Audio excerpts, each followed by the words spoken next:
Hi guys, இன்றைக்கி நம்ம கோதுமை மாவில் பிஸ்கெட் எப்படி செய்யறதுன்னு பார்க்கலாம் வாங்க. அதுக்கு முன்னாடி நம்ம சேனலை இப்போ தான் ஃபர்ஸ்ட் டைம் பார்க்குறீங்கன்னா சப்ஸ்கிரைப் பண்ணாதவங்க சப்ஸ்கிரைப் பண்ணிக்கோங்க. ஓகே, இன்றைக்கி நான் கோதுமை மாவு, நாட்டு சர்க்கரையும் வெள்ளை சர்க்கரையும் சேர்த்து எடுத்திருக்கேன். அப்புறம் மெல்டட் பட்டர் எடுத்திருக்கேன். இதோட மெஷர்மெண்ட்ஸ் பார்த்திங்கன்னா 2 கப் கோதுமை மாவுக்கு 1 cup sugar, 1 cup melted butter எடுத்திருக்கேன். நான் இன்றைக்கி ப்ரௌன் சுகரும் ஒயிட் சுகரும் சேர்த்து மிக்சியில் போட்டு பவுடர் பண்ணி தான் ஆட் பண்ணியிருக்கேன். நீங்கள் ஒயிட் சுகர் மட்டும் சேர்க்குறீங்கன்னா கூட பவுடர் பண்ணியே சேர்த்துக்கோங்க. ஸோ அப்போ தான் அது மெல்ட் ஆகி நல்லா டெக்ஸ்சர் கொடுக்கும் பிஸ்கெட்டுக்கு.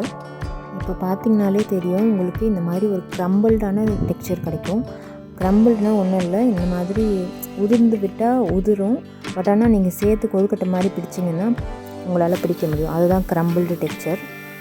அந்த மாதிரி கிடைச்சப்புறம் நல்லா எல்லா மாவையும் ஒன்றா சேர்த்து ஒரு டோ மாதிரி ரெடி பண்ணிவிடுங்க.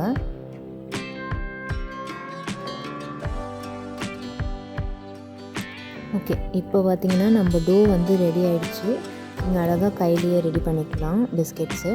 இந்த கப்பில் தான் நான் மெஷர் பண்ணி அளவு எடுத்துருந்தேன். 2 கப் மாவு, 1 கப் சர்க்கரை, 1 கப் மெல்டட் பட்டர். உங்கள்கிட்ட குக்கி கட்டர் இருந்தால் நீங்கள் யூஸ் பண்ணிக்கலாம், விதவிதமான ஷேப்ஸில் குட்டீஸ்க்கு பிடிச்ச மாதிரி. பட் ஆனால் என்கிட்ட குக்கி கட்டர் இல்லை, அதனால் நான் கையிலேயே ரவுண்ட் பண்ணி ஜஸ்ட் ஜென்டிலாக ப்ரெஸ் பண்ணிங்கன்னா உங்களுக்கு இந்த மாதிரி ஒரு ஷேப் கிடைக்கும். நான் டெக்கரேஷனுக்காக கேஷ்யூஸ் வைக்கிறேன். நீங்கள் உங்களுக்கு ஏற்ற மாதிரி எதுனாலும் வச்சுக்கலாம். இப்போ பார்த்திங்கன்னா ப்ரீ ஹீட் பண்ணி வச்சுருக்கேன் ஆல்ரெடி 10 minutes 180 டிகிரி செல்சியஸில். ஸோ இப்போ அதில் தான் நான் வைக்க போகிறேன். ஒரு ஓவன் ஒரு டைமிங்க்கு ஏற்ற மாதிரி இருக்கும். நான் இப்போ தான் ஓடிஜி ஆக்சுவலி வாங்கியிருக்கேன் புதுசு. ஸோ இப்போ தான் ட்ரை பண்ணுறேன் ஃபர்ஸ்ட் டைம். அதனால் நான் ஆல்ரெடி நிறைய வீடியோஸ் ரெஃபர் பண்ணி தான் டைமிங் செட் பண்ணுறேன். ஸோ எல்லாருமே பார்த்திங்கன்னா 180 டிகிரி செல்சியஸ் தான் சொல்லியிருந்தாங்க. ஸோ அதே தான் நானும் ஃபாலோ பண்ணுறேன். 15 minutes வைக்கிறேன். Both up and down rod ஆனில் இருக்க மாதிரி பார்த்துக்கிறேன். செக் பண்ணிக்கோங்க.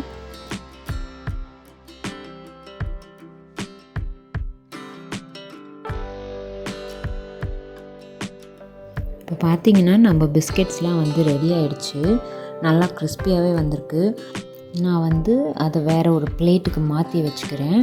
ஸோ ஹீட்டில் நமத்து போகாமல் இருக்கும். அதனால் வேறு பிளேட்டில் மாற்றிக்கிறேன். இப்போ பார்த்திங்கன்னா என்னோடய செகண்ட் பேட்ச் நான் வச்சுருக்கேன். இப்போது அதே சேம் டெம்பரேச்சருக்கு ப்ரீ ஹீட் பண்ணி 20 minutesக்கு வச்சு எடுத்திருக்கேன். இது பார்த்திங்கன்னா கொஞ்சம் ப்ரௌனிஷாக இருக்கும், வேறு ஒன்றும் இல்லை. எக்ஸஸாக ஒரு 5 minutes வச்சுருந்தேன், அதனால தான். பட் ஆனால் ரெண்டுமே கிறிஸ்பியாக தான் இருக்குது. இது பார்த்திங்கன்னா ஃபஸ்ட்டு நான் பேக் பண்ணது இப்போ காமிக்கிறது.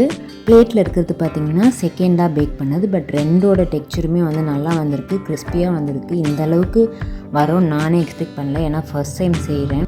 ஃபர்ஸ்ட் பேக் பண்ணதுக்கும் செகண்ட் பேக் பண்ணதுக்கும் ரொம்ப பெரிய டிஃப்ரென்ஸ் எதுவுமே இல்லை. கலர் மட்டும்தான், நீங்கள் பார்த்திங்கனாலே தெரியும். அது கொஞ்சம் ஒயிட்டாக இருக்கும். செகண்ட் பேக் பண்ணது ப்ரௌனாக இருக்கும்.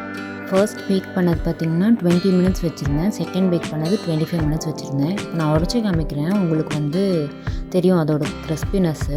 பார்க்குறதுக்கு உங்களுக்கு ஹார்டாக இருக்குது, பட் ஆனால் நீங்கள் சாப்பிட்டு பார்த்திங்கன்னா நல்லா கிறிஸ்பியாக சாஃப்டாக இருக்கும். நீங்கள் பேக் பண்ணி வெளியே எடுத்ததுமே அந்த ட்ரேலேருந்து வேறு ஒரு பிளேட்டுக்கு மாற்றிடுங்க. அப்போ தான் பிஸ்கெட்ஸ் நல்லா கிறிஸ்பியாக கிடைக்கும். இந்த மாதிரி ஒரு ஏர்டைட் கண்டெய்னரில் ஸ்டோர் பண்ணி வச்சுக்கோங்க. ஸோ தட் கிறிஸ்பினஸ் போகாமல் நல்லாயிருக்கும்.